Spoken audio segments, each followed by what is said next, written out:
Alhamdulillah, alhamdulillahilladzi bi'ijjatihi ya'tajul mu'minuna wa bitaufiqihi wa inayatihi yahtadil muhtadun.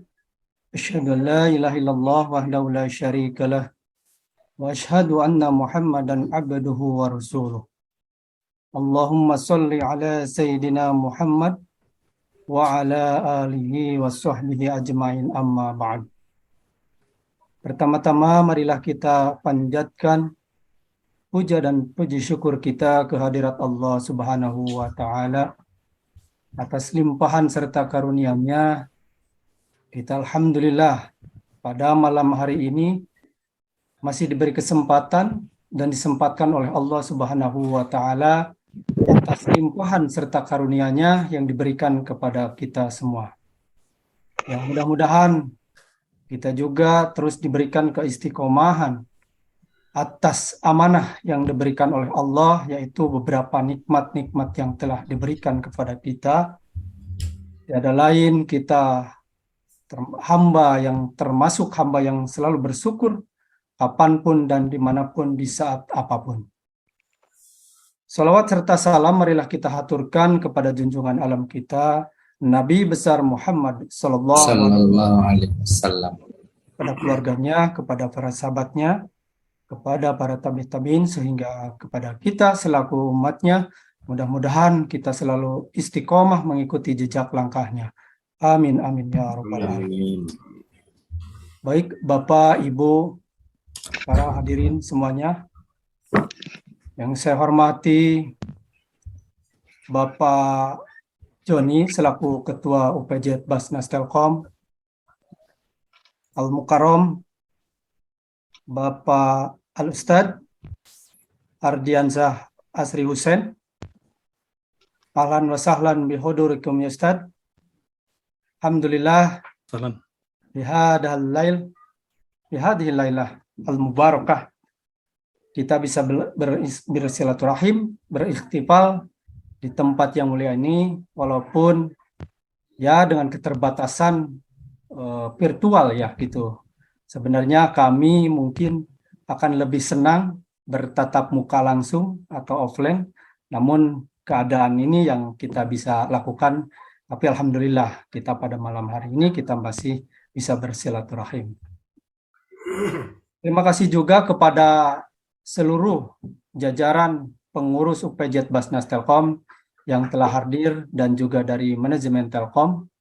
Yaitu yang saya hormati Bapak Deden, terima kasih telah hadir di dalam kesempatan malam hari ini. Alhamdulillah kita menggelar sharing session terkait zakat.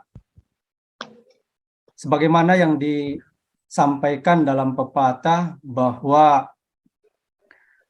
kita patut menuntut ilmu dimanapun, kapanpun.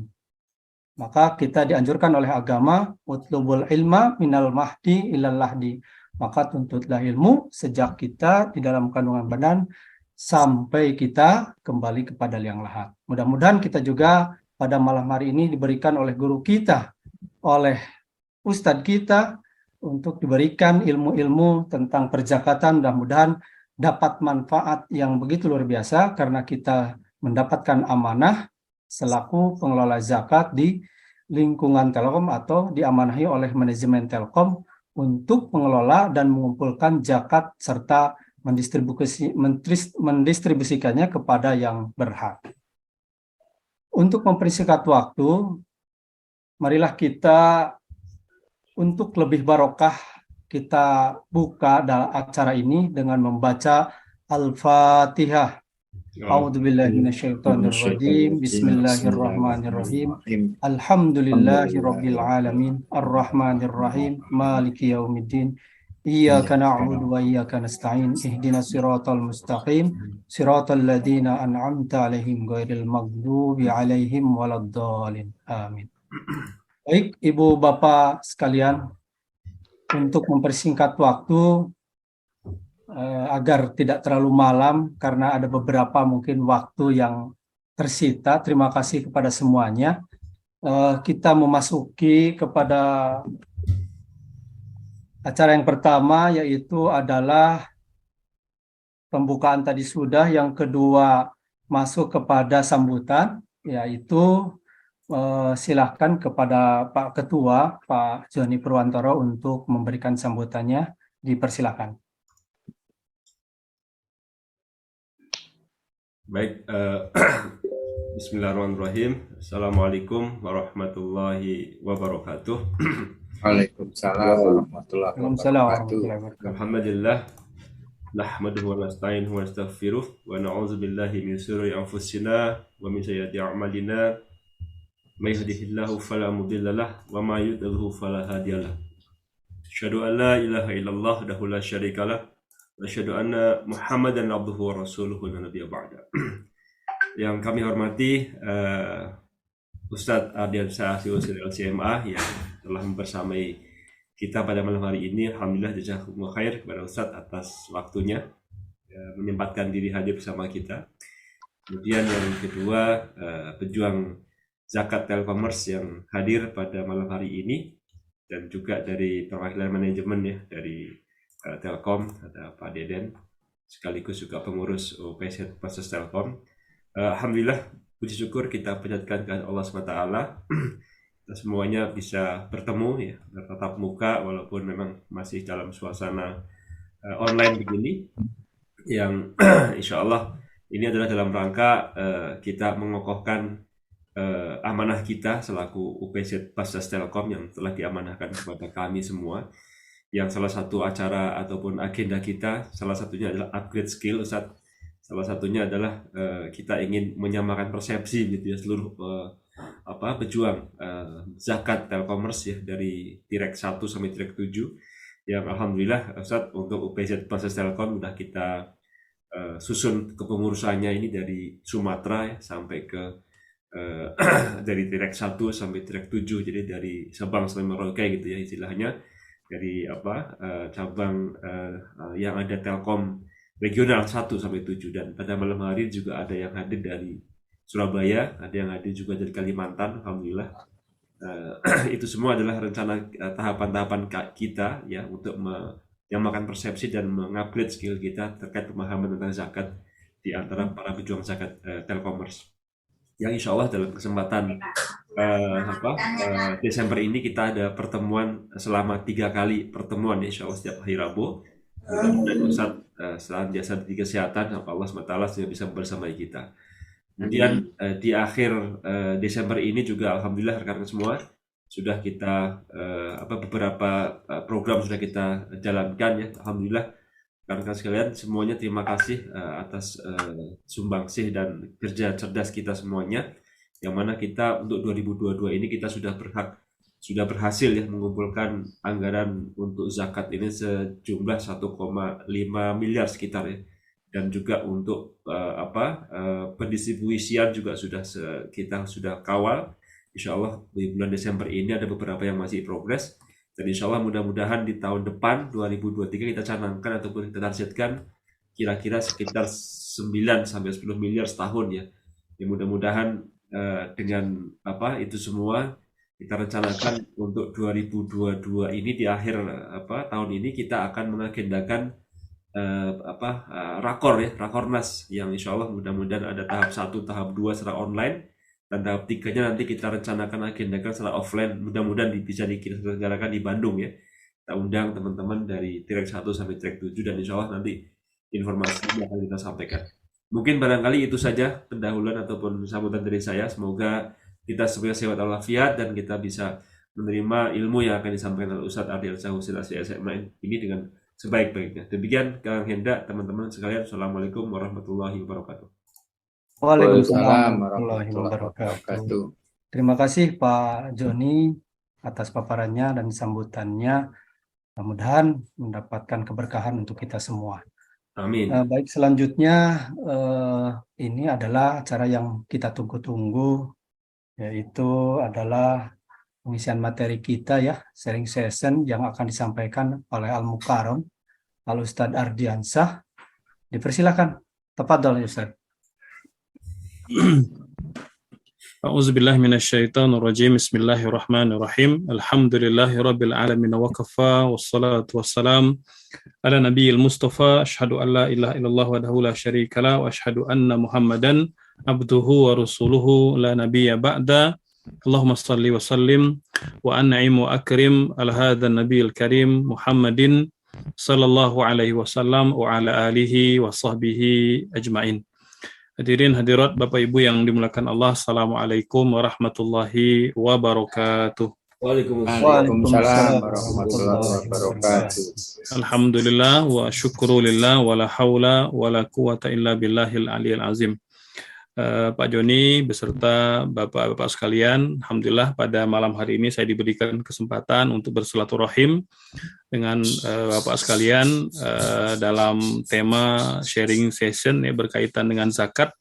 Ini semoga menjadi amal kebaikan, amal soleh untuk kita semua. Amin, Allahumma amin.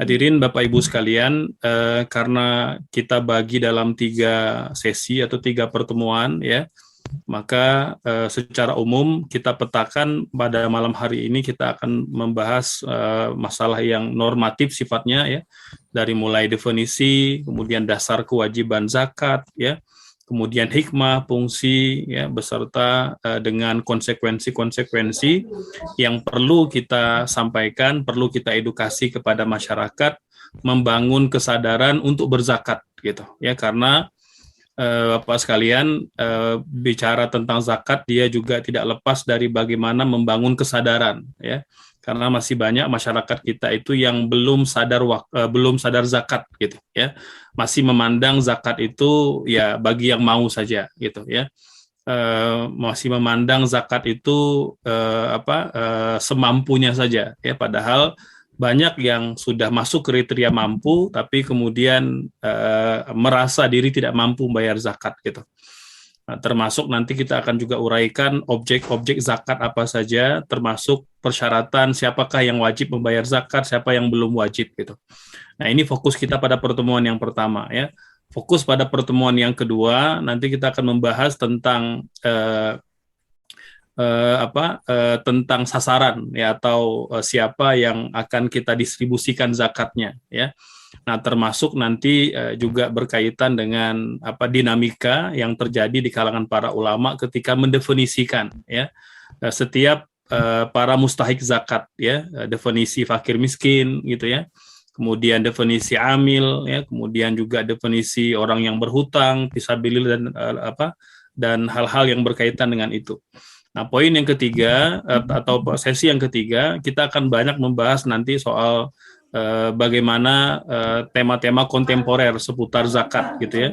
Dan ini di antara hal yang sangat penting dikuasai oleh para amil ya. Ini terutama sekali ketika berhadapan dengan para muzaki ya, yang bertanya terkait dengan harta yang mereka punya, bagaimana cara menghitungnya ya. Dan boleh jadi hal-hal yang kita baca, kita pelajari secara normatif gitu ya.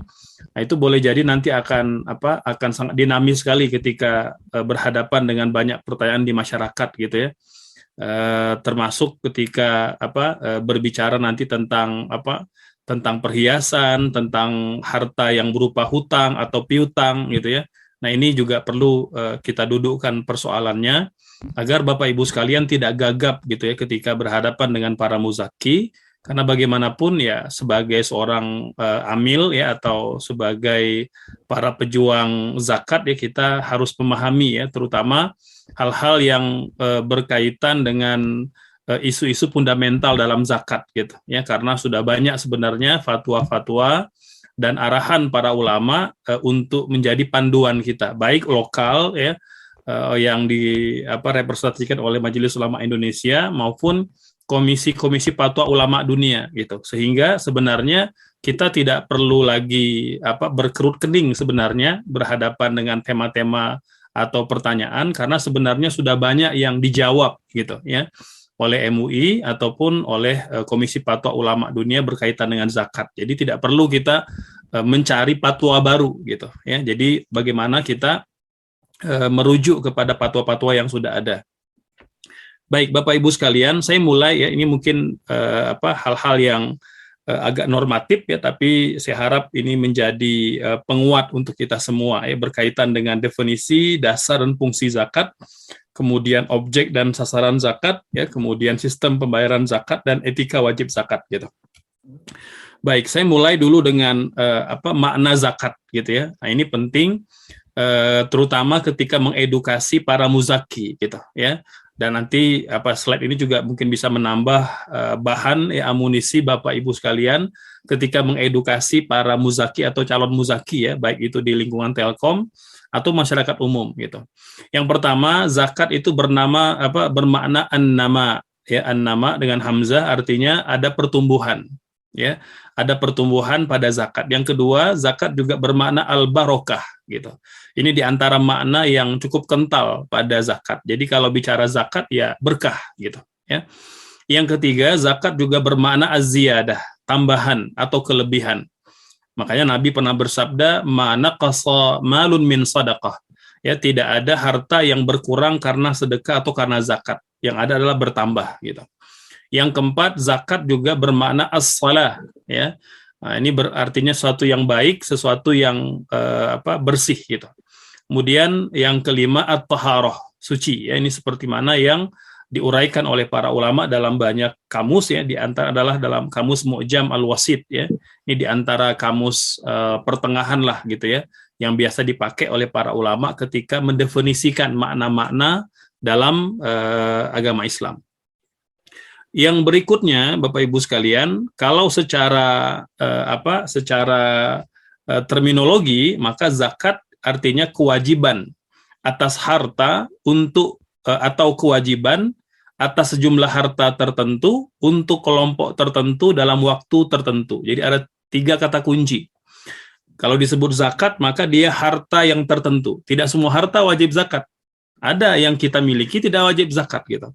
Jadi kata kunci pertama, zakat itu pada harta yang tertentu saja. Yang kedua, dalam kelompok tertentu. Jadi ada kelompoknya tertentu gitu. Jadi harta nanti ada kelompoknya, ada pengkategoriannya. Mana yang wajib zakat, mana yang tidak. Dan yang ketiga kata kuncinya adalah dalam waktu tertentu. Jadi tidak sepanjang hari, tidak sepanjang bulan kita wajib berzakat, tapi ada waktu-waktu tertentu sesuai dengan jenis zakatnya gitu. Nah, ini pengertian yang pertama. Kita juga mengenal ada kata-kata infak dan sedekah. Ini kita perlu bedakan ya. Serupa tapi tak sama, Bapak Ibu sekalian. Kita kadang-kadang keliru ya, walaupun dalam Al-Qur'an Allah juga banyak menyebut zakat dengan kata-kata sedekah seperti khuz min amwalihim shadaqatan gitu ya. Nah, jadi ada kalanya Allah menggunakan kata-kata lain selain zakat gitu ya. Tetapi secara umum zakat, infak, sedekah itu berbeda. Jadi kalau zakat tadi berkaitan dengan harta yang wajib kita keluarkan, sejumlah harta tertentu, kelompok tertentu dalam waktu tertentu. Kalau infak, Bapak Ibu sekalian, maka dia bisa zakat, bisa non zakat, gitu ya. Nah, jadi kalau zakat dia termasuk infak yang wajib, gitu ya. Nah, nanti kalau yang ada infak yang sunnah yang tidak wajib ya, seperti kita bersedekah atau kita berwakaf ya, atau kita hibah harta gitu ya. Nah, ini lebih umum gitu. Kalau zakat itu wajib, kalau infak ada yang wajib, ada yang sunnah. Yang ketiga sedekah. Nah, kalau sedekah ini dia tidak semata-mata materi, ya tidak semata-mata material, tapi juga non material.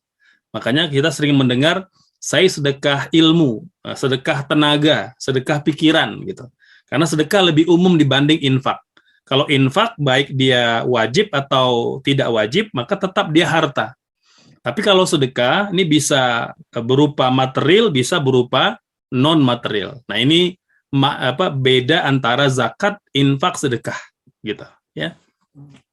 Baik, berikutnya dasar kewajiban zakat ya. Dasar kewajiban zakat Bapak Ibu sekalian, itu yang pertama ya. Ini surah yang ya sejatinya harus kita hafal betul ya, agar ketika mengedukasi calon muzaki itu kita bisa mengambil banyak pelajaran ya, dan tentu lebih meyakinkan mereka. Yang pertama dari surah At-Taubah ayat 103 Allah berfirman, A'udzubillahi minasyaitonirrajim, khudz min amwalihim shadaqatan tutahhiruhum wa tuzakkihim biha ya.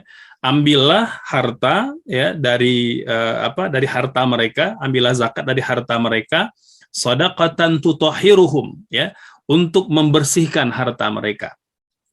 Karena pada harta mereka itu boleh jadi ada hak orang lain yang belum terpenuhi, gitu, ya. Wa tuzakki biha, dan harta atau zakat itu juga bisa mensucikan mereka. Wasalli alaihim, dan berdoalah untuk mereka. Ini diantara adab para hamil, ya, ketika menerima zakat dari seorang muzaki, maka disunnahkan dia mendoakan yang memberi zakat. Wasalli alaihim, inna salataka sakanun lahum, bahwa doa kalian itu akan menjadi sumber ketenangan untuk mereka, dan Allah Maha mendengar lagi Maha mengetahui. Ini diantara dasar dari Al-Quran tentang kewajiban membayar zakat. Yang kedua, dari hadis Nabi, di antara hadis Bukhari Muslim, ya, Nabi bersabda, bunyal Islamu ala khamsin. Islam itu tegak di atas 5 pondasi. Yang pertama, syahadati alla ilaha illallah wa anna Muhammadar Rasulullah, sampai nanti pada bagian wa ita izzakah, ya.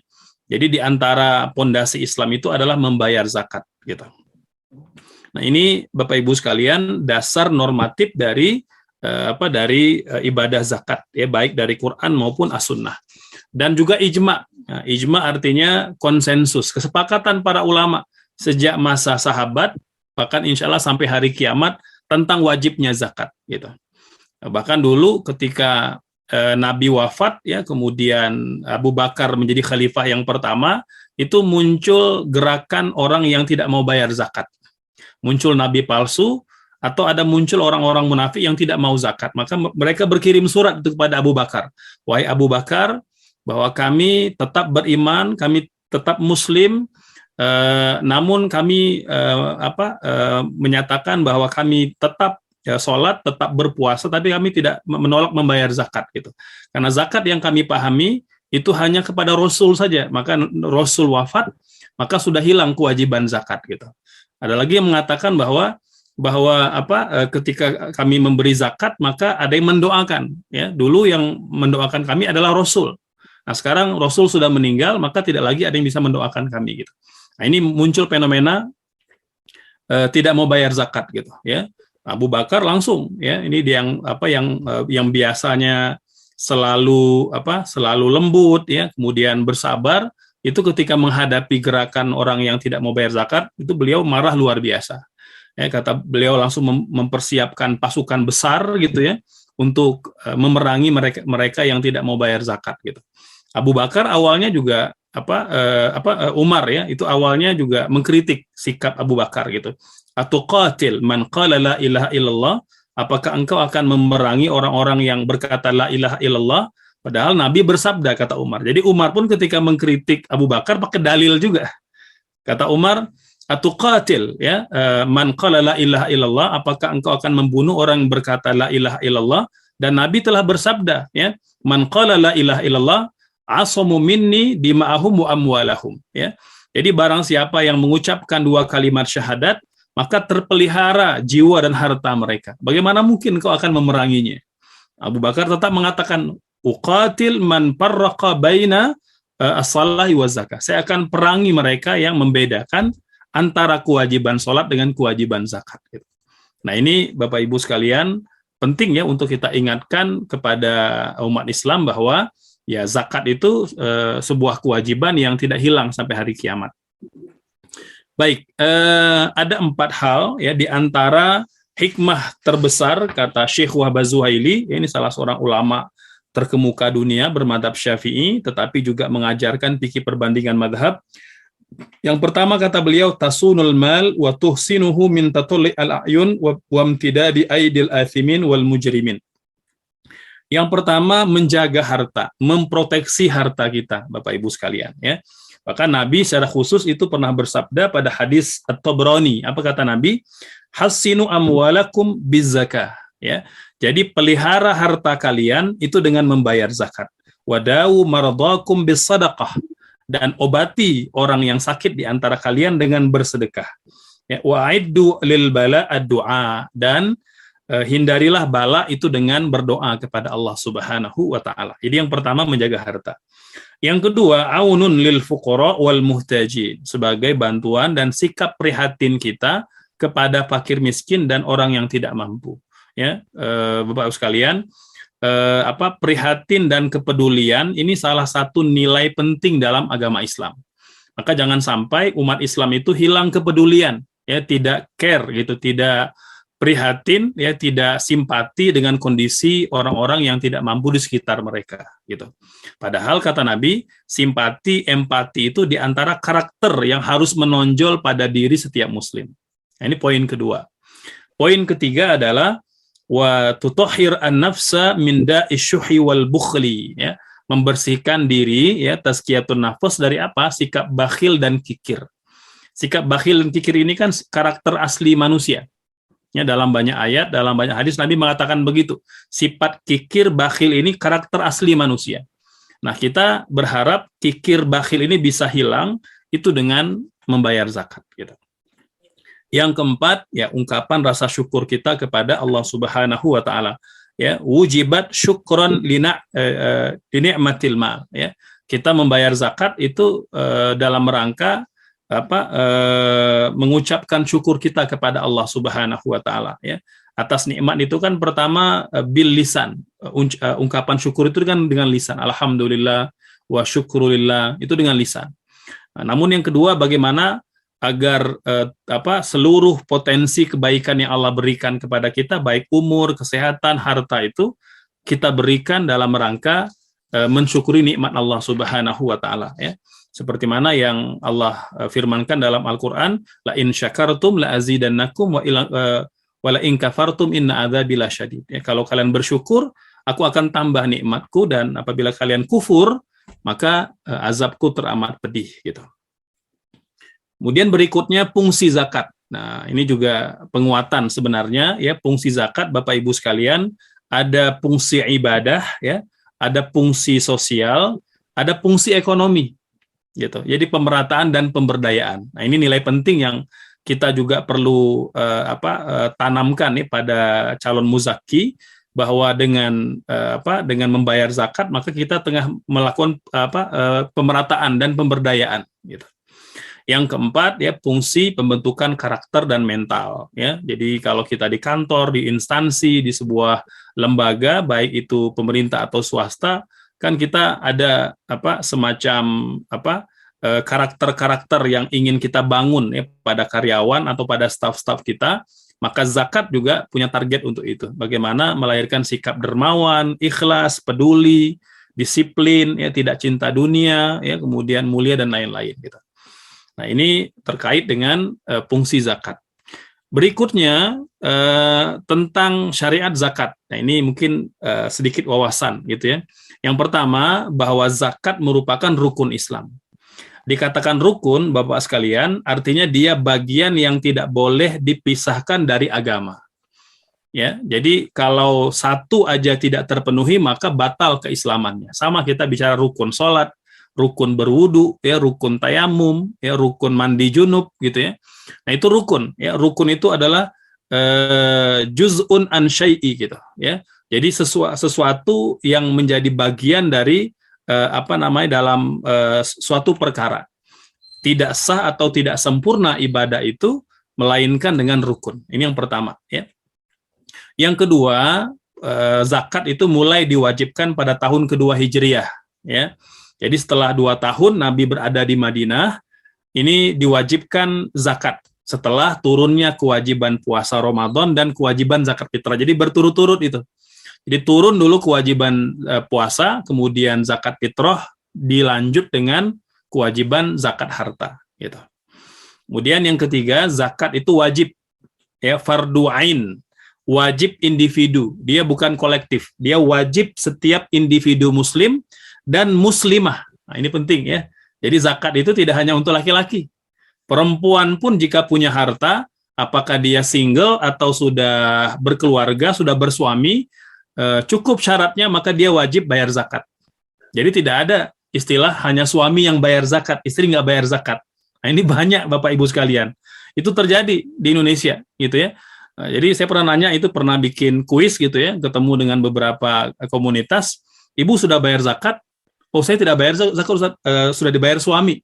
Lah, ibu kan punya harta, punya tabungan, punya perhiasan yang tidak dipakai misalnya. Ibu wajib bayar zakat gitu. Kalau suami, ya kewajiban harta suami. Kalau istri punya harta, ya maka dia juga wajib mengeluarkan zakat gitu. Nah, ini banyak yang tidak paham. Jadi Bapak Ibu sekalian, zakat itu wajib individu, ya, wajib ain atau fardu ain. Jadi tidak kolektif berdasarkan Al-Qur'an, As-Sunnah maupun ijma, ya. Baik, berikutnya hukuman atau konsekuensi bagi yang menolak membayar zakat. Ya, ini diuraikan oleh para ulama, ada 2 konsekuensi. Yang pertama konsekuensi duniawi, ada konsekuensi ukhrawi, ya.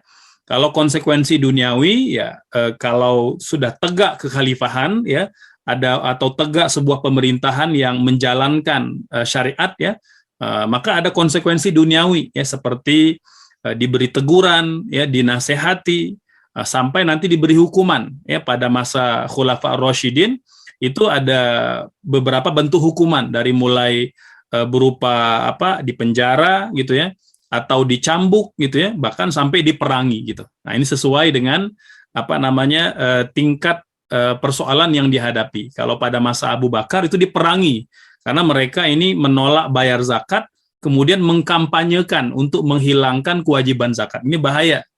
Ya, kalau dia tidak mau bayar zakat karena malas, atau ya hanya ingin misalnya tanpa disertai keyakinan bahwa zakat tidak wajib gitu ya, maka dia bisa diberi hukuman-hukuman alternatif.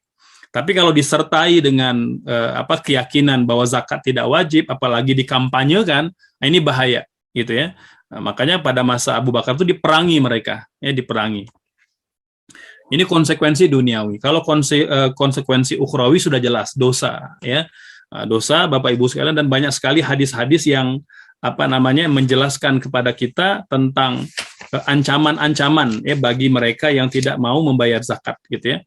Nah, di antaranya misalnya Quran surah At-Taubah ayat 34 sampai 35. Allah berfirman, A'udzubillahi minasyaitonirrajim, walladzina yaknizuna adh-dhahaba wal fiddah wa la yunfiqunaha fi sabilillahi fabashshirhum bi'adzabin alim. Ya, adapun orang-orang yang menumpuk-numpuk harta mereka, emas, perak, dan mereka tidak menzakatkannya, maka berikan kabar kepada mereka berupa azab yang pedih, ya. Yauma yuhma 'alaiha fi nari jahannam. Pada hari kiamat kelak mereka akan dipanggang di neraka jahanam, patukwa biha jibahuhum wa junubuhum wa zuhuruhum. Ya, dan harta-harta itu akan disetrika di atas punggung-punggung mereka, dahi-dahi mereka. Hadza ma kanaztum li anfusikum, ya, seraya dikatakan oleh malaikat-malaikat Allah, ini harta yang dulu kalian timbun-timbun, yang kalian simpan-simpan, tidak kalian zakatkan. Fadzuku ma kuntum taknizun, ya, rasakanlah azab yang pedih ini atas apa yang telah kalian timbun gitu, ya. Kemudian juga pada Quran, ya, surah Ali Imran ayat 180, ya. Nah, ini juga menjelaskan tentang balasan, ya, berupa azab yang pedih yang Allah timpakan kepada mereka yang tidak atau enggan membayar zakat gitu, ya. Bahkan juga ada hadis yang sangat populer, hadis yang sahih Bapak Ibu sekalian, ya, bahwa orang-orang yang enggan membayar zakat itu kan kelak di malam pertama, ya, setelah sesi dengan malaikat Munkar Nakir gitu ya, maka akan datang ular gitu ya. Ular mithlu muthilalahu sujaan akra, ya. Jadi ular yang bertaring panjang, ya, lahu zabibatan, yang punya 2 taring yang panjang, yatuku yaumal qiyamah, ya, yang akan mematuknya pada hari kiamat kelak, ya'khudhu bilah zamataihi yakni sidqaihi thumma yaqul ana maluka ana kanzuka, ya. Dan ular itu akan berkata kepada mereka yang enggan membayar zakat, akulah dulu adalah hartamu, ya, simpananmu yang engkau tidak keluarkan zakatnya, ya, nauzubillah. Nah, ini Bapak Ibu sekalian, di antara konsekuensi penting yang kita juga perlu ingatkan kepada masyarakat, gitu ya. Jangan sampai mereka ya abai terhadap kewajiban zakat. Baik, berikutnya Bapak Ibu sekalian, objek dan sasaran zakat gitu. Baik, kita mulai yang pertama, siapakah yang wajib membayar zakat? Nah, ini penting ya. Siapakah yang wajib membayar zakat? Yang pertama, dia merdeka.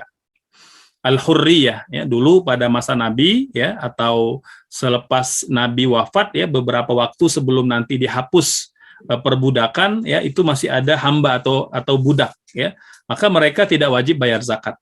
Fala tajib az-zakat ittifaqan 'alal abdi. Ya, dulu sepakat para ulama bahwa budak atau hamba sahaya itu tidak wajib zakat. Karena mereka tidak memiliki hartanya, karena diri mereka, harta mereka itu dimiliki oleh majikannya gitu. Ya. Yang kedua Islam. Nah, jadi orang yang beragama Islam, laki-laki perempuan wajib bayar zakat. Yang ketiga, baligh dan berakal. Nah, ini merupakan pendapat mazhab Hanafi ya. Di Turki, di India, di Pakistan, negara-negara yang mengamalkan mazhab Hanafi, nah ini syarat wajib bayar zakat itu kalau baligh dan berakal. Baligh ini dewasa fisik, kalau berakal dewasa mental. Nah, kalau baligh ini dewasa fisik, laki-laki ditandai dengan mimpi basah, perempuan dengan menstruasi, gitu. Nah, kalau sudah mencapai usia ini, maka mereka baru wajib zakat. Jadi kalau ada orang kaya raya, gitu, tapi dia masih anak-anak, masih kecil, belum baligh, belum berakal, tidak wajib zakat dalam mazhab Hanafi, gitu. Nah, tapi dalam pendapat jumhur, nah termasuk yang diamalkan di Indonesia, ya, walaupun dia anak kecil, ya. Tapi dia kaya raya, dia punya warisan dari orang tuanya, dia wajib zakat. Ya, siapa yang mengeluarkannya? Ya, apa ahli warisnya atau siapa yang menjaga hartanya? Apakah pengacaranya atau pamannya atau bibinya gitu. Nah, jadi wajib zakat. Nah, ini merupakan pendapat jumhur, mayoritas para ulama. Jadi kalau Bapak Ibu ada yang datang, Ustadz nih saya punya misalnya kenalan atau punya keluarga, orang tuanya sudah meninggal, dia anak tunggal, dia kaya raya Ustadz. Itu kira-kira dia wajib zakat nggak? Wajib zakat kalau jumhur. Wajib zakat gitu ya. Jadi yang mengeluarkan zakatnya adalah yang megang hartanya, apakah itu pengacaranya atau notarisnya atau anggota keluarganya yang mengeluarkan zakat, yang menghitungnya. Jadi anak kecil walaupun dia baligh, bahkan walaupun dia gila, dalam pendapat jumhur ya sekalian, gila maupun anak kecil ya itu tetap wajib bayar zakat kalau dia memang punya harta yang mencapai nisab dan haul. Ini yang ketiga. Yang keempat, hartanya wajib dikeluarkan zakat. Ya kan, tidak semua harta wajib dikeluarkan zakat. Yang kelima, telah mencapai nisab dan haul. Nah, ini orang-orang yang wajib mengeluarkan zakat gitu ya. Dan yang keenam, milik sempurna. Ya, ini kita akan uraikan lebih detail. Nah, jadi setidaknya kalau bicara objek zakat, Bapak Ibu sekalian, pertama dia al-milku tam. Harta itu memang telah milik kita sempurna, baru dia wajib zakat.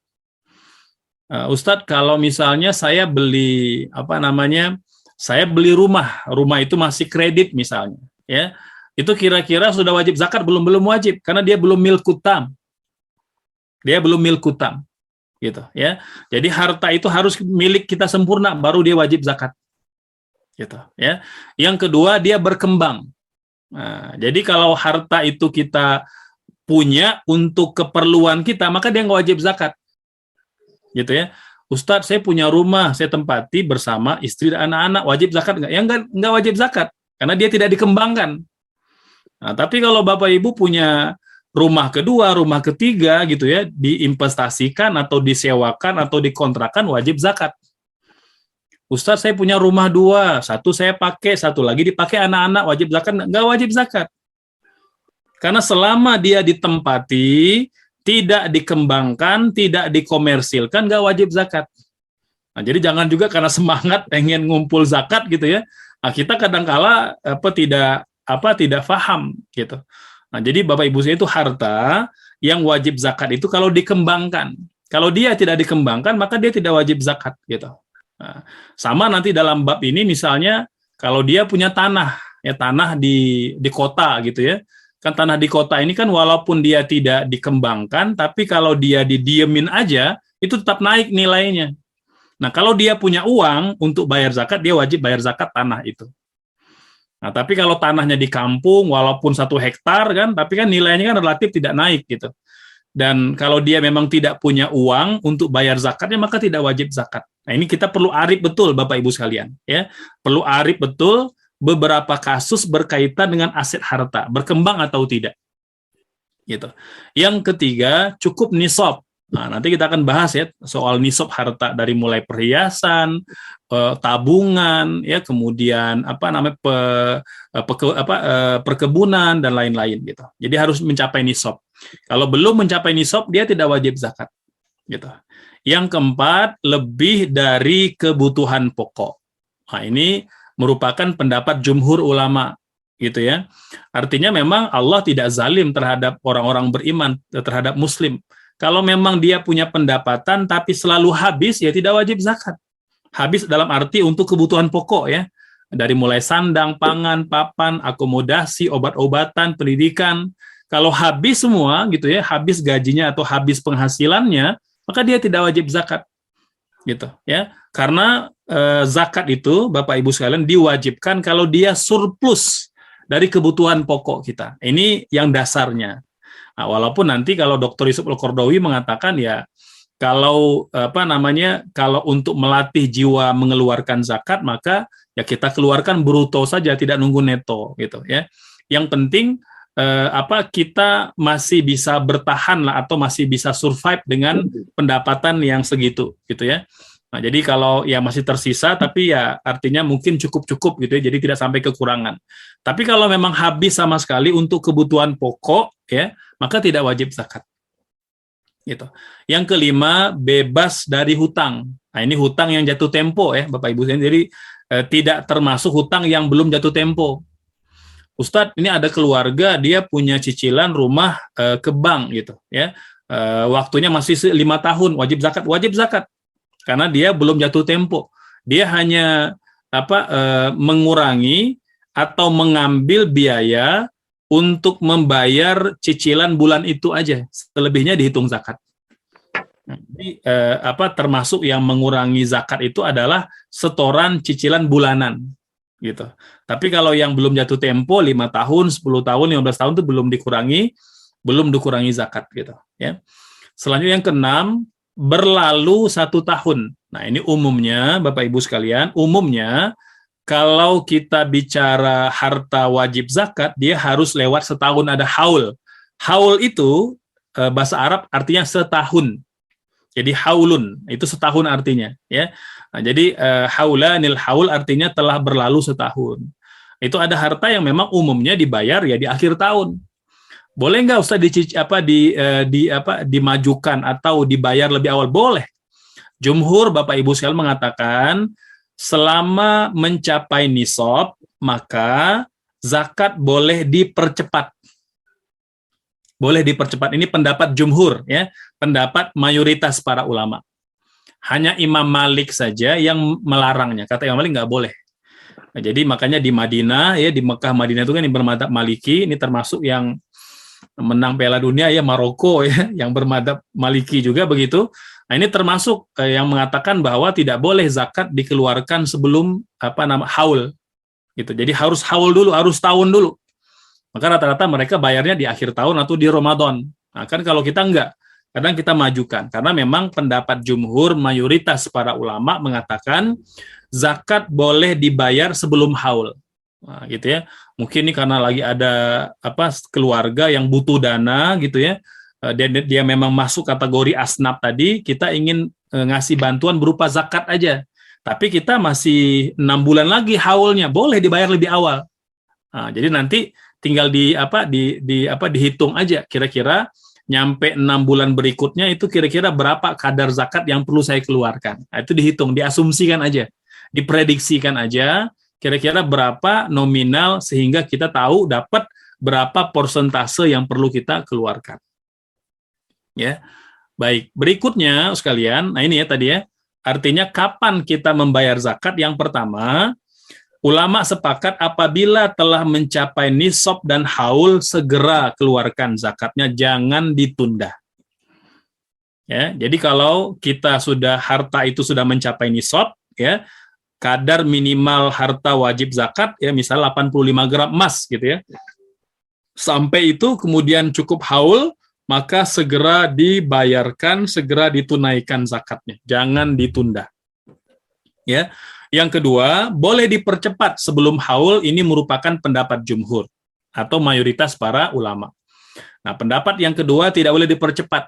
Nah, gitu ya. Nah, contohnya dalam mazhab Syafi'i misalnya ya. Zakat fitrah misalnya ya yang kita bayar di bulan Ramadan itu boleh dibayar sejak awal Ramadan. Sejak awal Ramadan ya. Bahkan Abu Hanifah itu mengatakan boleh dibayar setahun sebelum Ramadan. Nah, subhanallah. Jadi kita bayar Ramadan sekarang untuk Ramadan tahun depan. Itu boleh kalau dalam mazhab Hanafi. Nah, mazhab Maliki nggak boleh. Mazhab Maliki zakat fitrah harus dibayar pada hari pertama Syawal sebelum imam naik mimbar atau sebelum dimulakan sholat Idul Fitri. Itu Imam Malik. Kata beliau paling cepat zakat fitrah itu hanya boleh dibayar 1 atau 2 hari sebelum Idul Fitri, kata beliau. Enggak sah zakat fitrah itu dalam mazhab Maliki dibayar sebelum H-1 atau H-2, apalagi di awal Ramadan. Nah, subhanallah. Karena memang mazhab Maliki ini ketat dalam mengamalkan waktu zakat ya, karena mazhab Maliki ini berkembang di Madinah ya, dan umumnya masyarakat Madinah itu ya mereka bayar zakat itu pada hari pertama Idul Fitri atau paling cepat 1 atau 2 hari sebelum Idul Fitri gitu ya. Baik, nah berikutnya sekalian untuk zakat gitu ya.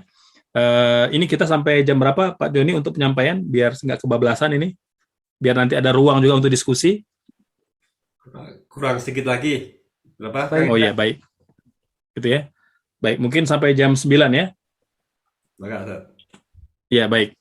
Berikutnya Bapak Ibu sekalian, kan kita kadang-kala kalau mengedukasi masyarakat kan kadang jelimet ini banyak banget jenis zakat itu gitu ya. Dari mulai zakat emas, kemudian zakat tabungan ya, kemudian zakat fitrah gitu ya. Nah, kita sederhanakan saja Bapak Ibu sekalian. Jadi zakat itu terbagi 2 aja sebenarnya. Zakat itu terbagi 2 aja. Yang pertama zakat mal dan yang kedua zakat fitrah. Gitu ya. Kalau zakat mal tadi kita udah definisikan ya. Zakat mal itu kan zakat tertentu dikeluarkan pada kadar tertentu dalam waktu tertentu, zakat mal. Gitu. Kalau zakat fitrah ini zakat yang kita keluarkan pada saat bulan Ramadan. Gitu. Nah, ini 2 aja sebenarnya. Ya, dari mulai zakat pertanian, zakat peternakan, zakat emas perak, zakat tabungan, ya zakat profesi misalnya ya, itu semua masuk kategori zakat mal. Gitu. Karena yang dikeluarkan zakat adalah harta yang kita punya. Bisa berupa harta, bisa berupa perhiasan, bisa berupa uang tunai, atau bisa aset gitu. Itu masuk kategori zakat mal. Nah, sementara kalau zakat fitrah, nah dia berkaitan dengan ibadah puasa Ramadan. Nah, ini kalau kita menjelaskan kepada masyarakat calon muzaki 2 ini aja biar mereka nggak bingung gitu. Bapak Ibu, zakatnya mau bayar apa? Mau bayar zakat mal atau mau bayar zakat fitrah? 2 itu aja. Nah, nanti baru kita rincikan sesuai dengan apa yang dia tanyakan. Baik, nah sekarang kita bahas dulu Bapak sekalian zakat zakat mal ya. Zakat mal itu kalau kita baca penjelasan para ulama salaf ya dari kitab-kitab mereka dan penjelasan para ulama hari ini, pada dasarnya zakat itu objeknya hanya pada 6 saja, pada 6 jenis. Itu yang sebelah kiri gitu ya. Yang sebelah kanan ini itu adalah perluasan objek zakat sesuai dengan sesuai dengan hasil ijtihad ya para ulama pada hari ini. Jadi ulama kontemporer, ulama belakangan gitu ya. Kalau ulama salaf maka yang dijelaskan hanya 6 aja, 6 kategori harta yang wajib zakat. Makanya hari ini ada beberapa pandangan yang mengatakan bahwa udah yang wajib itu hanya 6 aja, tidak ada zakat yang lain selain 6. Nah, gitu ya. Jadi yang pertama emas dan perak. Nah, jadi yang perhiasan lain nggak wajib zakat, gitu, emas dan perak, gitu. Ya, dan emas perak pun ya emas yang disimpan, perak yang disimpan sebagai investasi. Kalau dipakai nggak bayar zakat, gitu. Ya dipakai dalam jumlah yang wajar, itu nggak wajib bayar zakat, gitu. Kemudian yang kedua ya itu biji-bijian dan kurma. Nah, jadi biji-bijian dan kurma pada masa Nabi ya hanya kurma, kemudian gandum ya itu yang keluarkan zakatnya. Kan dulu belum ada misalnya ya seperti hari ini belum ada timun, belum ada apple gitu ya, belum ada mangga gitu ya. Nah, kalau pada masa Nabi itu hanya biji-bijian dan kurma saja. Yang ketiga, peternakan, dan peternakannya pun terbatas pada 3 jenis hewan saja. Ini hewan untuk kurban atau untuk akikah. Jadi sapi, unta atau kambing. Nggak ada kewajiban bayar zakat lele misalnya, kalau yang ternak lele gitu. Atau yang ternak lebah madu itu nggak ada gitu ya. Nah, jadi pada masa Nabi ya pada era salaf untuk peternakan itu hanya 3 aja, sapi, unta, kambing. Nah, hari ini ya ulama ada perluasan gitu. Yang keempat, hasil tambang. Nah, hasil tambang dulu dengan keterbatasan peralatan gitu ya, teknologi ya hanya bisa menambang emas perak aja yang wajib zakat. Nah, nikel, biji besi, apalagi minyak bumi itu belum wajib zakat karena belum ada alatnya waktu itu. Ya. Yang kelima, barang dagangan. Nah, barang dagangan ya pada masa Nabi pun terbatas, hanya kain gitu ya. Kemudian perabotan rumah gitu ya. Kalau hari ini kan berkembang luar biasa. Dan yang keenam, barang temuan atau rikas. Nah, ini Bapak sekalian 6 objek zakat yang disepakati ulama. Ya, tidak ada perbedaan. Nah, yang sebelah kanannya ulama berbeda pendapat.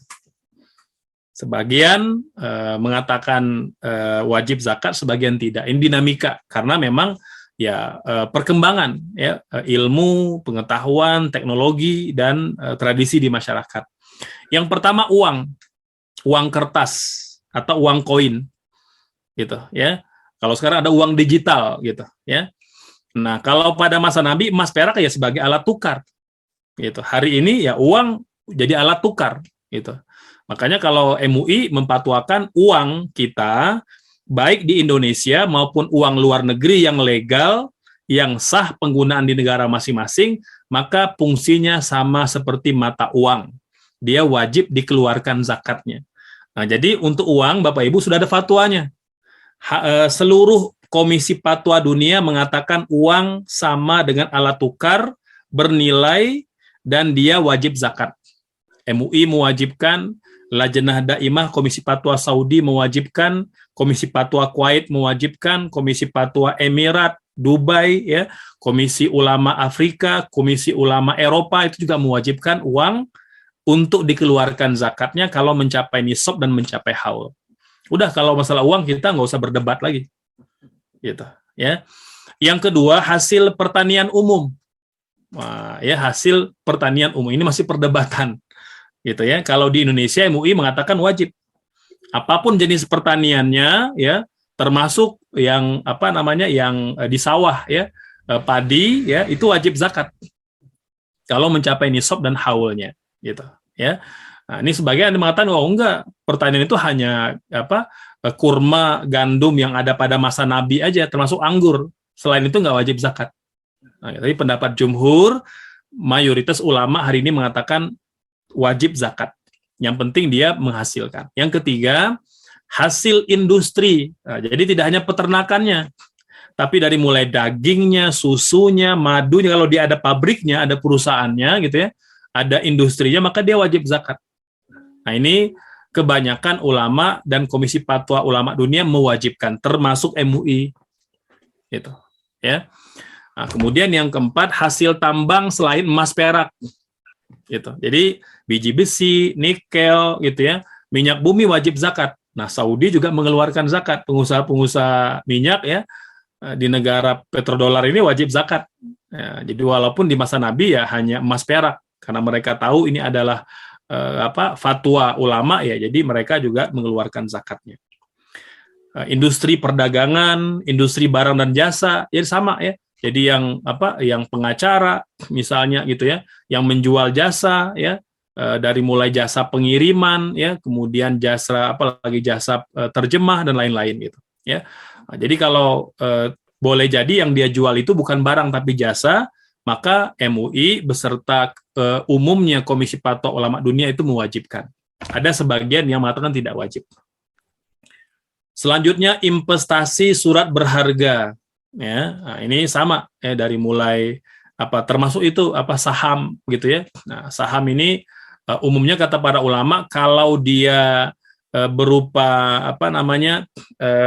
komersil ya, artinya memang dia diperjualbelikan maka dia wajib zakat. Tapi kalau dia hanya modal pabrik saja gitu ya, artinya saham itu dia tidak perjualbelikan tapi hanya sebagai aset perusahaan maka tidak wajib zakat. Nah, ini ada khilaf di kalangan para ulama gitu ya, terkait dengan saham gitu ya. Nah, selanjutnya penghasilan atau profesi ya, termasuk dividen dan royalti ya. Nah, ini sama Bapak Ibu ya, zakat profesi ini kan baru ya.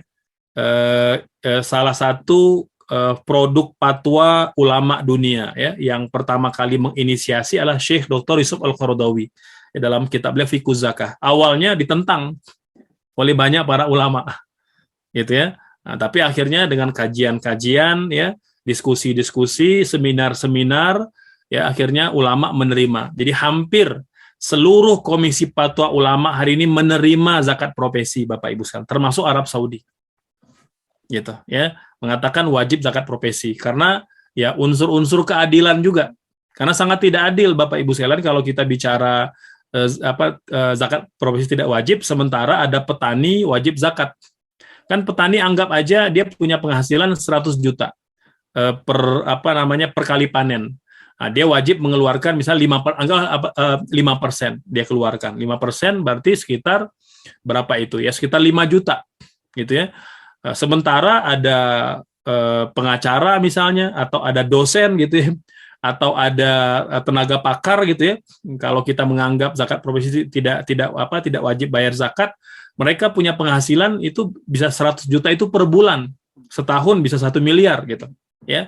Maka sangat tidak adil Islam itu kata para ulama apabila petani yang pendapatannya pas-pasan itu wajib zakat, sementara orang yang berprofesi itu dapat penghasilan yang lebih besar tidak wajib zakat. Nah, ini diantara logika-logika yang memang menjadi dasar ya mengapa ulama akhirnya setuju untuk memberlakukan zakat profesi. Di Indonesia ada beberapa kelompok masyarakat gitu ya yang masih menolak zakat profesi gitu ya. Nah, namun MUI ya secara formal sudah mengeluarkan fatwa orang yang berprofesi punya pekerjaan tertentu, baik dia bekerja dengan lembaga atau freelance gitu ya, baik yang kemudian dengan pemerintah atau swasta, dia punya penghasilan setiap bulan maka wajib mengeluarkan zakat, apabila telah mencapai nisabnya. Nah, walaupun nanti ulama berbeda pendapat, kita akan bahas nanti insya Allah mungkin di pertemuan kedua, cara-cara menghitung zakat profesi itu ada 5 cara. Nah, ini perlu tahu sekalian. Ada 5 skema cara menghitung zakat profesi. Ini harus tahu Bapak Ibu sekalian. Agar apa? Agar UPZ Basnas Telkom ini bisa lebih lebih lentur gitu. Ya, karena kadangkala ada orang yang mau bayar zakat profesi itu dia sudah punya pilihan skema sendiri. Bapak, saya pengen yang seperti ini. Nah, kalau kita minim wawasan, minim pengetahuan, kita ya hitam putih aja, nggak boleh, kami nggak terima yang cara seperti itu. Padahal ulama memperbolehkan ada 5 skema Bapak Ibu. 5 skema cara menghitung zakat profesi. Nah, kalau kita paham kan kita lebih lentur. Oh, Masya Allah, jadi lebih banyak nih pendapatan UPZ Basnas Telkom gitu. Kalau seandainya kita punya pengetahuan yang lebih luas gitu. Nah, selanjutnya hadiah, undian, komisi dan lain sebagainya. Nah, ini Bapak Ibu sekalian terkait dengan perluasan objek zakat gitu ya. Kalau kalau yang 6 tadi disepakati oleh para ulama, yang 9 ini ada perdebatan, ada dinamika. Jadi yang penting ya kita kalau memang bertemu dengan orang yang tidak setuju atau tidak membayarnya, kita mentolerir gitu ya, tidak kita perdebatkan gitu. Baik, ini mungkin bagian yang terakhir ya sekalian, di antara dasar-dasar mengapa ulama itu setuju dengan adanya perluasan objek zakat. Karena dalam Al-Quran, dalam Al-Hadis, dan perbuatan Nabi, serta ijtihad para sahabat, itu banyak indikasi ke arah itu perluasan objek zakat. Contoh, Al-Baqarah ayat 267. Itu Allah berfirman, ya ayyuhalladzina amanu anfiqu min thayyibati ma kasabtum. Wahai orang-orang yang beriman, zakatlah atau berzakatlah dari apa yang baik dari yang kalian dapatkan, dari yang kalian peroleh. Wa mimma akhrajna lakum minal ardi, dan apa-apa yang kami keluarkan untuk kalian dari perut bumi. Subhanallah. Ulama menyimpulkan berarti ya kan umum ayatnya. Kalau dulu hanya emas perak, ya sekarang apa aja ya aset ataupun kekayaan alam yang bisa kita gali dari dalam tanah itu wajib bayar zakat. Gitu. Yang kedua, ini juga terlihat pada hadis Nabi kepada Mu'az bin Jabal ketika beliau mengutus Mu'az ke negeri Yaman. Gitu, kata Nabi apa kepada Mu'az? Fa'alimhum anna Allah Ta'ala iftarada alaihim sadaqatan fi amwalihim tu'khadh min aghniyaihim wa turaddu ila fuqaraihim. Wahai Mu'az, beritahu mereka orang Yaman, Allah mewajibkan mereka bayar zakat atas harta mereka. Nah, ulama menyimpulkan Nabi tidak menyebutkan hartanya secara khusus, tapi umum. Artinya apa? Harta apa saja yang dimiliki oleh umat Islam wajib bayar zakat. Itu kata kuncinya. Jadi bukan soal jenis hartanya, tapi kekayaan yang mereka punya. Ya, dengan berubahnya zaman, tradisi serta kultur masyarakat ya, dan harta yang mereka punya kan makin berkembang. Maka mereka wajib zakat, walaupun mungkin bukan harta yang dimiliki oleh sahabat di masa dulu. Nah, kemudian juga kias atau analogi syar'i dengan zakat pertanian.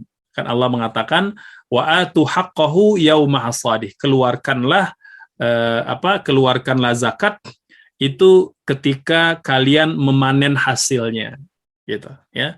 Dan yang terakhir, kaedah fikih dan maqasidus syariah.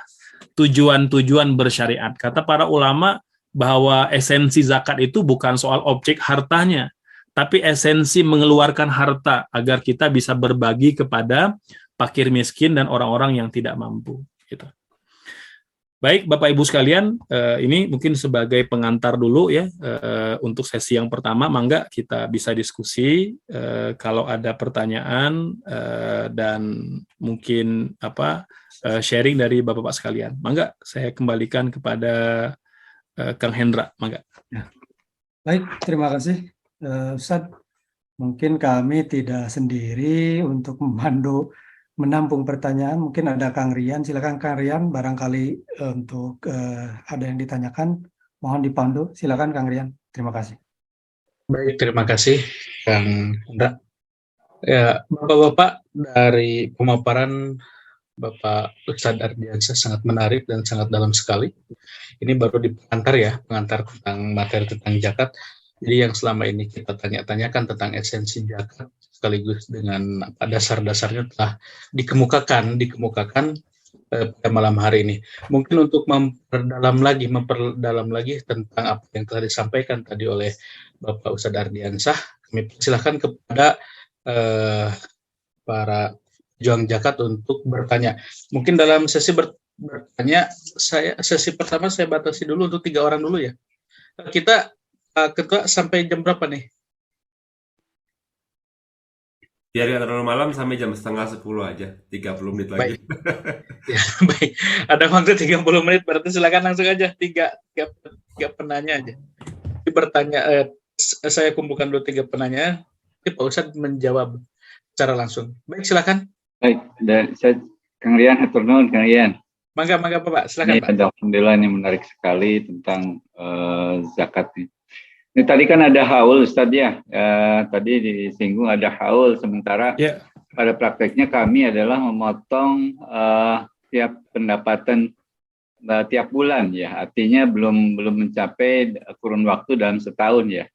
Ini satu, bagaimana dengan hal seperti itu, mungkin mohon penjelasannya. Yang kedua, ini yang sering banyak ditanyakan juga, terkait tabungan, Ustaz. Ya, mungkin tabungan sudah dikeluarkan zakatnya, tapi kan masih nisab. Mereka nanya lagi, apa ini juga perlu mesti dikeluarkan zakatnya? Saya juga kadang-kadang menjawabnya ya normatif saja gitu, Ustaz, belum begitu dalam. Nah, ini mohon dua ini Pak Ustaz bisa lebih diperdalam lagi sehingga kami lebih mantap dalam menjelaskan kepada para calon muzaki. Jazakallah khairan. Ya baik Pak Deden ya. Yang pertama terkait dengan haul ya. Haul betul Bapak Ibu sekalian, secara bahasa artinya tahun ya, sudah berlalu setahun. Dan memang zakat itu dikeluarkan apabila mencapai nisab, mencapai kadar minimal wajib zakat, umumnya 85 gram emas ya, walaupun nanti ada beberapa yang berbeda. Yang kedua setelah berlalu setahun gitu. Nah, ini umumnya prinsipnya begitu gitu ya. Nah, tapi yang kedua tentang boleh nggak bayar zakat selain setahun, lebih dulu, lebih awal, atau dibayar per bulan, gitu ya. Nah ini sebenarnya lebih kepada skema saja Bapak Ibu sekalian, gitu ya. Intinya kan tadi disampaikan di awal bahwa jumhur memperbolehkan kita membayar zakat lebih awal, gitu ya. Dan yang kedua juga termasuk dengan zakat profesi. Zakat profesi ini kan tidak secara verbal atau secara definitif pernah dikeluarkan pada masa Nabi, gitu ya. Nah, sehingga ketika ulama berijtihad ya tentang wajibnya zakat profesi, kan mereka masih berdiskusi ini kira-kira kalau mau diwajibkan zakat profesi bayarnya apakah setahun sekali atau gimana, gitu ya. Maka nanti bergantung kiasnya kemana, gitu ya. Ada yang mengkiaskan udah dia sama dengan zakat penghasilan dengan zakat yang lain dihitung setahun haul. Maka kalau kita punya gaji itu di total aja akumulatif, nanti di akhir tahun baru dikeluarkan zakat 2,5%. Minimal nisabnya 85 gram, gitu ya. Atau bisa dikiaskan pada pertanian. Nah, pertanian kan bisa sebulan sekali, bisa 2 bulan sekali, bisa 3 bulan sekali. Anggaplah kita hitung gaji, gitu ya. Kan ada orang gaji dibayar per bulan. Ada yang gaji itu dibayar per 2 minggu, gitu ya. Ada yang gaji itu dibayar per 3 bulan, gitu. Maka ulama pendapat kedua mengatakan dikiaskan dengan pertanian, kan kata Allah wa atu haqqahu yauma hasadih. Keluarkan zakatnya pada waktu kalian memanennya. Maka sama dengan zakat gaji, keluarkan zakatnya ketika kalian dapat gaji. Bisa per bulan, umum begitu ya, umum kan kita digaji per bulan, maka dikeluarkan zakat per bulan. Nah, jadi mungkin nyambung dengan yang kedua Pak Deden, maka kalau seseorang itu sudah mengeluarkan gajinya, zakat gajinya setiap bulan gitu ya, maka gaji itu atau nominal gaji dia tidak hitung sebagai penghasilan lagi untuk dikeluarkan zakat. Kan boleh jadi begini, ada orang yang mengeluarkan zakat setiap bulan dari gajinya, tapi di waktu yang sama dia menyisihkan gaji untuk tabungan. Itu gimana ngitungnya? Apakah yang bayar gaji setiap bulan tidak lagi wajib bayar tabungan atau tidak? Nah, ini bergantung kepada besar tabungannya. Satu, kalau dia sudah keluarkan zakat profesi setiap bulan, berarti nominal zakat profesinya tidak ditambahkan lagi, tidak diakumulatifkan dengan penghasilan tahunan. Udah keluar itu udah. Ya anggaplah dia per bulan itu dapat 12 juta. Udah, ataupun 10 juta dikeluarkan dari hitungan zakat penghasilan setiap tahun, udah keluar zakatnya. Nah, apa yang dia sisihkan, yang dia simpan di tabungan, nanti bayar setahun sekali. Nah, contoh dia nyisihkan mungkin setiap bulan 500.000. Terkumpul setahun, oh ternyata di tabungan dia sudah punya misalnya 90 juta misalnya. Itu kan kalau memang sama dengan nilai 85 gram emas, 90 juta itu, maka dia wajib mengeluarkan zakat tabungan 2,5%. Nah, begitu. Jadi ada zakat profesi, ada zakat tabungan. Gitu Pak Deden, wallahualam. Baik, terima kasih Pak Ustadz. Begitu Pak Deden, sudah jelas? Siap, alhamdulillah jelas. Baik, lanjut. Terima kasih. Lanjut ke pertanyaan berikutnya. Silakan. Izin bertanya. Bangga Pak Aye, silakan Pak Aye. Ya, terima kasih Pak Ustadz. Menyambung pertanyaan yang barusan. Jadi setelah kita setiap kali terima gaji kita mengeluarkan zakat kita, terus setelah kita punya tabungan, setelah 1 tahun kita akan mengeluarkan zakat lagi. Misalnya tabungan tadi kita belikan rumah, apakah pada saat kita beli rumah itu kita juga mengeluarkan zakat rumah itu? Dan kalau kita nanti misalnya rumah itu kita kontrakkan gitu, apakah zakat kita itu dari nilai rumah atau nilai yang dikontrakkan? Terima kasih Pak Ustaz. Ya, baik. Nah, sekalian, pertama tidak ada zakat pembelian. Tidak ada zakat pembelian. Jadi kalau kita beli barang yang nggak ada zakatnya. Ya, sama juga itu ada pemahaman ada zakat warisan. Kalau terima warisan bayar zakat gitu. Nah, ini juga keliru sekalian ya. Jadi tidak ada zakat pembelian, tidak ada zakat warisan. Gitu ya. Yang ada adalah ketika dia telah kita miliki gitu ya. Jadi kalau tadi Bapak misalnya nabung nih ya. Kalau kita nabung kemudian sudah setahun gitu ya. Kemudian kalau rumah itu adalah bukan bukan rumah yang kita tempati gitu ya. Maka dia wajib bayar zakat. Dikeluarkan dulu 2,5% gitu ya. Ataupun nanti kalau dia pun beli rumah gitu ya, maka dia wajib mengeluarkan karena sudah sampai haul. Nah, beda gini misalnya kan dia belum haul nih. Uang sudah terkumpul, anggaplah 100 juta. Kan sudah masuk nisab itu. Kemudian baru 10 bulan, belum 12 bulan, bulan ke-10 dia beli rumah gitu misalnya. Beli rumah dan rumah itu dia tempati. Tidak dia komersilkan. Memang buat dia atau buat ditempati oleh keluarganya, tidak dikomersilkan. Maka tidak wajib zakat karena sudah berkurang nisabnya. Gitu. Tapi kalau rumah itu dibeli untuk dikontrakin, maka nanti yang dihitung itu adalah nanti hasilnya. Hasil dari rumah itu ketika dia dikontrakkan. Misalnya dipakai untuk dikos-koskan gitu ya. Dikontrakin kepada yang ngontrak itu, maka nanti ya dihitung sesuai dengan zakat pertanian kata para ulama ya. Antara 5 sampai 10%. Ya. Paling tinggi 10%, paling kecil 5%. Gitu ya. Mengapa Ustadz pakai nisabnya nisab pertanian bukan nisab harta 2,5% lebih kecil gitu ya. Nah, emang kalau fatwa MUI itu menyebut angka definitif 5 sampai 10%. Dikiaskan dengan pertanian. Gitu ya. Nah, jadi paling rendah itu 5%, kalau yang punya usaha kos-kosan paling tinggi 10% dikeluarkan zakat. Gitu ya. Nah, walaupun nanti ulama ya berbeda pendapat soal bruto atau neto. Kalau bruto kan terima aja kos-kosan langsung dikeluarkan 5%. Kalau neto dikurangi dulu tuh biaya listriknya, airnya, ya kemudian maintenance-nya, baru sisanya baru dikeluarkan 2,5%. Gitu ya. Nah, kan kalau kita bayarnya per bulan kan berarti bukan nisab 85 gram, tapi nisabnya nisab pertanian. Itu kurang lebih 6,5 sampai 7 juta hasil kos-kosan bersih ya, atau kalau kita pakai cara yang bruto ya dikeluarkan 5 sampai 10%. 5% paling kecil, 10% paling besar. Itu Pak Yani. Wah, ini peluang nih. Peluang nih. Gimana Pak Yani? Peluang ini. Cukup Pak. Kayak Telkom banyak punya kos-kosan nih Pak Yani. Oh iya, betul. Nah, itu perlu diedukasi karena banyak juga yang belum paham kos-kosan tidak wajib zakat gitu. Padahal dia wajib zakat gitu.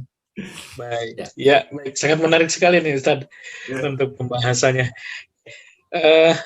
Ada lagi? Mungkin satu orang lagi nih. Yang jauh.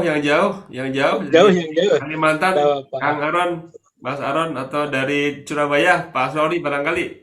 Maka silakan Pak. Jakarta, Pak Karno, Kang Ari, Kang Aki. Bu Emil. Silakan. Baik, sambil nunggu itu Pak Ustadz, mungkin saya ingin barusan kan kalau misalkan kita melihat dari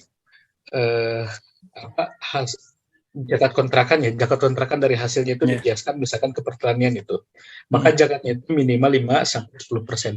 Nah, tadi kan kalau misalkan kita kaitkan dengan yang profesi tadi, kalau misalkan kita memotong per bulan nih, memotong per bulan, kita kiaskan misalkan ke pertanian. Apakah dengan nisabnya juga kita harus kiaskan atau hanya cara pemotongannya saja?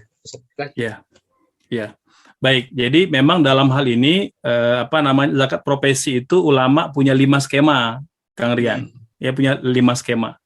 Skema pertama itu ya dia bayarnya setahun sekali, nisab emas. Emas ya. Nisab emas gitu. Jadi 85 gram dihitung gaji setahun, nanti dibayar akhir tahun. Dijumlahkan, diakumulatifkan. Nisab emas dibayar per tahun. Atau yang kedua, nisabnya emas tapi dibayar per bulan. Dibagi aja berapa pendapatan setahun dicicil per bulan. Kalau dia setahun bayar 10 juta berarti per bulan ya 600 sampai berapa ratus ribu gitu. Itu cara kedua. Atau cara ketiga tadi dikiaskan pada pertanian. Ya, dikiaskan pada pertanian dan sama 5 sampai 10%. Gitu ya. Itu cara seperti yang Kang Rian sampaikan. Itu ada skema itu. Kata ulama ya kalau dia kias kepada pertanian ya sama, nisab juga sama, nisab juga sama 5 sampai 10%. Gitu ya. Nah, cara yang keempat kiasnya ke zakat pertanian tapi nisabnya itu ke harta. Harta ya.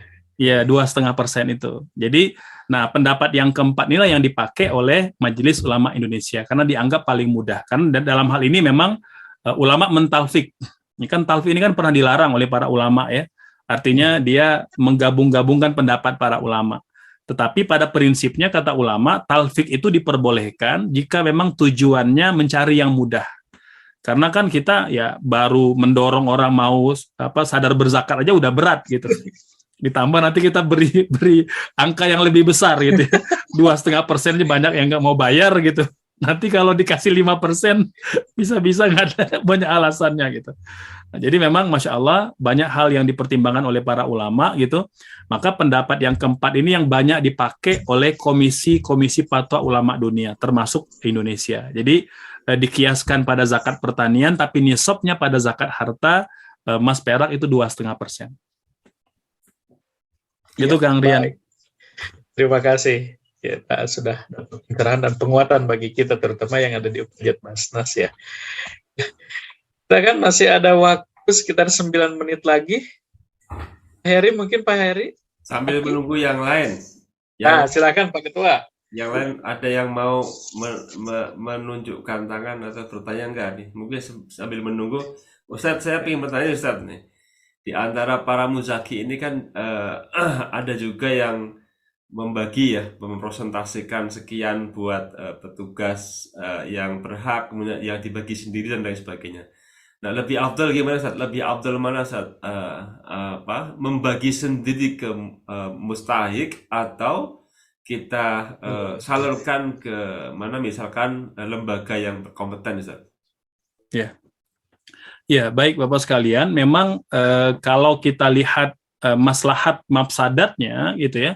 Memang kalau di masa sekarang itu lebih tepat kalau kita salurkan melalui lembaga, gitu ya, karena dia lebih banyak kebaikan dan maslahatnya. Tentu ya kita tinjau dari berbagai aspek, gitu ya. Aspek yang pertama tentu dia lebih tepat sasaran, gitu ya, dengan informasi ya, dengan validasi informasi yang dia dapat, fakir miskin yang mana, orang yang berhutang yang mana yang sangat mendesak untuk dibantu gitu ya kan, karena lembaga kan dia lebih luas informasinya dibanding kalau kita pribadi kan kita ya paling antar keluarga aja atau warga sebelah rumah aja gitu yang kita tahu. Nah, sehingga boleh jadi kalau kita self assessment gitu ya, artinya kita langsung sendiri aja mendistribusikan zakat ya boleh jadi akan sampai kepada mustahik tapi kemaslahatannya boleh jadi lebih minim dibanding kalau kita ke lembaga. Itu satu, gitu ya. Yang kedua, tentu akan lebih optimal karena boleh jadi ketika disalurkan kepada lembaga kan dia bersatu dengan zakat-zakat yang lain. Maka tatkala zakat itu mau dikonversi dalam bentuk yang lebih besar kan lebih banyak maslahatnya. Kalau kita kan kecil, misal zakat kita paling mungkin misalnya 500.000, kecil gitu. Tapi kalau gabung sama zakat-zakat yang lain, karena kita menyerahkan kepada lembaga, maka nanti misal UPZ memberi zakat kepada satu keluarga 2 juta gitu misalnya. Itu kan luar biasa maslahatnya. 2 juta jadi modal. Makanya punten Bapak Ibu sekalian ya, di Malaysia, di Asia Tenggara gitu ya, ini kan Malaysia paling cepat turun angka kemiskinannya. Saya tidak bicara sembarangan karena saya pernah terlibat sebagai amil zakat di Malaysia dan pernah juga mendapat beasiswa prestasi dari lembaga zakat Selangor ketika sedang S2 di sana. Itu karena mereka memberi zakat itu luar biasa. Satu kepala keluarga mereka beri zakat sampai misalnya 10 juta gitu. Jadi modal itu. Ini kan nggak bisa kalau kita individu gitu ya, individu ngasih ke tetangga 1 juta ya mungkin cukup beli beras dengan bertahan selama 1 bulan gitu. Setelah itu mereka perlu mikir lagi bagaimana cara bisa keluar dari kemiskinan. Makanya di Malaysia itu rata-rata setahun 2 tahun yang tadinya mustahik jadi muzaki.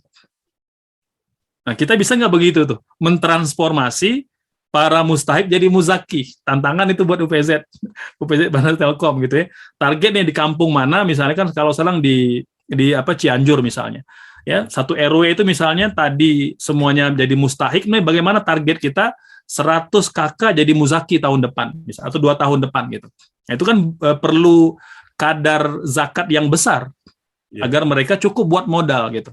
Nah, ini di antara kebaikan-kebaikan Bapak Ibu sekalian kalau kita berzakat melalui lembaga. Nah, sekarang ditambah lagi kan dengan ada regulasi kalau kita berzakat kepada lembaga yang legal itu kan nanti ada kompensasi pengurang pajak gitu. Kan ini kan tidak terjadi kalau kita ke individu atau langsung menyalurkan. Tapi kalau kita ke lembaga kan nanti ada ada kwitansi yang kita bisa serahkan kepada perpajakan itu bisa mengurangi kadar pajak kita. Gitu Pak Joni. Wallah. Sekarang Ustaz. Baik. Terima kasih, Ustaz. Nah, Ustaz, mau nanya Pak Ustaz, silakan Pak Sur, ada 4 menit lagi. Silakan. Kaitannya dengan kos-kosan tadi, Ustaz. Ya, mangga silakan. Ada yang mempunyai kos-kosan tapi tiap bulannya itu kan tidak merata bahwa akan penuh semua gitu. Cara pembayaran zakat per bulannya bagaimana, Kak Ustaz? Ya. Iya, Bapak, kalau kita punya 5 kos-kosan, kos yang pertama mungkin kecil, kos yang kedua sedang, yang ketiga besar gitu ya, maka diakumulatifkan aja Bapak. Diakumulatifkan aja. Jadi kita tinggal pilih mana waktu kita akan mengeluarkan zakatnya, apakah per 3 bulan atau per 4 bulan. Karena prinsipnya kan kata Nabi, kalau kata Allah kan dikiaskan pada pertanyaan wa'atu haqqahu yauma hasadih. Jadi kita boleh menetapkan waktu tertentu untuk kita keluarkan zakatnya. Jadi tinggal diakumulatifkan aja, tinggal dijumlahkan Bapak. Jadi per 3 bulan gitu misalnya, atau per 6 bulan, atau mungkin per tahun, gitu ya. Nah, jadi tinggal kita akumulasikan gitu ya, walaupun memang kalau bisa kita tentukan nih tanggal berapa kita mau keluarkan zakatnya. Begitu orang bayar kos-kosan, kita keluarkan zakatnya. Nah, jadi dihitung misalnya dari 5 kos-kosan itu dapat misalnya 20 juta. Ya anggaplah kalau kita mengambil pendapat yang ringan gitu ya. Pendapat ringan kan mengeluarkan biaya operasional gitu ya, dikeluarkan biaya operasional yang pokok gitu ya. Kalau renovasi nggak termasuk. Nah, jadi ya dari mulai air, listrik ya, kemudian bayar satpam misalnya gitu ya. Kemudian setelah dikurangi maka total yang tersisa itu kita jumlahkan. Kalau dia mencapai nisab gitu ya, kan kalau nisab pertanian itu kurang lebih ya sekitar 7 juta lah, anggap begitu ya, 7 juta. Nah, itu sudah wajib zakat. Maka kalau kita dapat 10 juta, itu dikeluarkan 5-10%. 5 itu paling kecil, 10% itu paling besar, Bapak. Jadi tinggal kita jumlahkan aja. Setiap kali menerima uang kos-kosan. Kalau memang dia beda-beda, kan mungkin kos yang pertama tanggal 1, kos 2 tinggal kita perkirakan aja. Berarti kalau di akhir bulan atau per 2 bulan, kita udah dapat semua bayaran dari 5 kos-kosan, sehingga kita tinggal hitung nisab dan keluarkan 5-10%. Gitu Pak Bapak ya. Iya. Kalau kaitannya dengan perluasan objek zakat tadi kan ada poin ke-6 ya Pak Ustadz ya. Ada barang temuan. Temuan ini dimaksud seperti apa Ustadz? Iya, baik Bapak. Nah, jadi kalau barang temuan di masa Nabi itu harta yang sudah tertimbun lama. Nah, jadi bukan harta dompet orang di jalan, bukan begitu, gitu ya. Nah, jadi kalau di masa salaf itu yang disebut sebagai harta rikas itu ya harta korun gitu ya, harta peninggalan yang sudah mungkin ratusan tahun lalu gitu. Ya, harta yang tertimbun. Nah, ini kalau salaf. Adapun kalau kalau ulama kontemporer ya, nah itu tidak semata-mata lagi melihat harta rikas, tapi semua harta yang kita dapatkan secara tiba-tiba tanpa ada usaha, gitu ya. Nah, contoh kan misalnya kalau kita menemukan di jalan, kita ketemu emas 10 gram gitu ya, nah, itu wajib dikeluarkan. Nah, kalau rikas ini kan beda nisabnya. Rikas itu dikeluarkan 20%, Bapak. Langsung 20%. Dia tidak dihitung nisab, tidak dihitung haul. Berapapun yang kita temukan harta ya rikas itu ya, itu dikeluarkan 20%. Gitu ya. Nah, ini kalau kita melihat harta itu ya tadi ya, boleh jadi dia tidak berusia ratusan tahun, tapi mungkin ya baru 10 tahun, tapi tertimbun lama. Gitu ya, dan dipastikan itu bukanlah barang hilang dalam waktu dekat, tapi dalam waktu lama. Itu kata ulama dikeluarkan langsung 20%. Gitu. Nah, tapi kalau misalnya soal bonus gitu ya, atau THR, itu ulama khilaf menghitungnya. Pendapat yang pertama itu agak ringan, artinya THR, bonus, apapun itu, royalti, itu digabungkan dengan pendapatan bulan itu atau pendapatan setahun sekali. Digabungkan, nanti dikeluarkan 2,5%. Itu cara yang paling mudah. Jadi pakai 2,5%. Gitu, pakai 2,5%. Nah, dibanding memang pendapat kedua itu agak lebih berat mungkin ya, jarang yang mungkin bisa melakukannya, bahwa bonus THR langsung dikeluarkan 20%. Jadi kalau dari kantor dapat 20 juta, dikeluarkan berapa itu 20%-nya. Ini agak berat. Ya, jadi kalau saya sarankan Bapak Ibu kalau ketika berhadapan dengan muzaki ya, bisa, artinya Bapak silakan, karena dua-duanya boleh dipakai. Gitu ya. Jadi mau digabungkan THR atau bonus akhir tahun atau bonus project digabungkan dengan gaji per bulan boleh, digabungkan dengan pendapatan setahun sekali boleh, atau boleh pendapat yang ketiga pakai nisabnya rikas, harta temuan tadi. Langsung dikeluarkan 20%. Tapi tidak kita tekankan, tidak kita paksa. Karena pengalaman Bapak Ibu itu banyak yang menolak akhirnya. Dia dapat THR gitu ya, kita katakan kalau THR harus 20%, itu nggak jadi zakat gitu. Nah, ini kan kita perlu paham psikologi muzaki gitu. Nah, kalau ada memang beberapa pendapat, maka tawarkan aja. Kalau mereka memilih pendapat yang ringan, terima. Kan yang penting kita terima zakatnya. Gitu. Ya, soal nanti dia memilih pendapat yang ringan atau yang mungkin lebih ideal ya, itu kita serahkan kepada muzakinya. Itu Bapak, wallahu alam. Baik. Terima kasih Pak Ustadz. Kalau saya simpulkan yang pertama tadi bahwa zakat itu boleh dikeluarkan sebelum haul, itu kita berlandasan kepada jumhur para ulama. Yeah. Kemudian yang kedua, tabungan itu dikeluarkan zakatnya nanti dihitung kalau misalkan sudah 1 tahun. Kemudian untuk kontrakan atau kos-kosan, zakatnya itu dari hasil kos-kosannya, kemudian dikiaskan kepada kias pertanian yang mana tadi nisabnya itu sekitar 7 jutaan. Dan untuk potongan zakatnya itu 5-10%. Kemudian untuk zakat profesi mengambil skema yang keempat, karena memang rata-rata kebanyakan para ulama dan di MUI juga mengambil skema yang keempat, yaitu bahwa nisabnya itu ke harta, sedangkan potongan zakatnya itu ke pertanian. Mungkin ini yang disebut dengan kias sabah mungkin ya Ustaz. Kias sabah. Itu aja mungkin dari beberapa pertanyaan dan jawaban yang telah disampaikan oleh Pak Ustadz. Untuk selanjutnya saya serahkan kepada MC Kang Hendra. Silakan. Baik, terima kasih Kang Rian atas memimpinnya tadi, tanya jawab. Alhamdulillah kita pada malam hari ini betul-betul berkah. Syukran katsiran. pada malam hari ini menjadi paham bahwa zakat itu banyak pendapat berbeda cara membagi ya gitu. Maka mudah-mudahan saja Allah memudahkan kita semuanya para pejuang zakat tidak sampai kendor lah ya. Walaupun ada beberapa dilematis gitu tentang hukum zakat. Namun kita tetap sebagai pejuang zakat kita harus tetap semangat gitu karena Nabi juga tidak henti-hentinya untuk mengingatkan umatnya ya gitu kan. Jadi kita juga harus mengingatkan terus dan terus gitu untuk menuju yang lebih baik. Baik, itu saja mungkin yang telah tadi disimpulkan oleh moderator. Saya selaku penata acara undur diri karena waktu sudah malam, apalagi yang di timur gitu ya, udah jam berapa ini.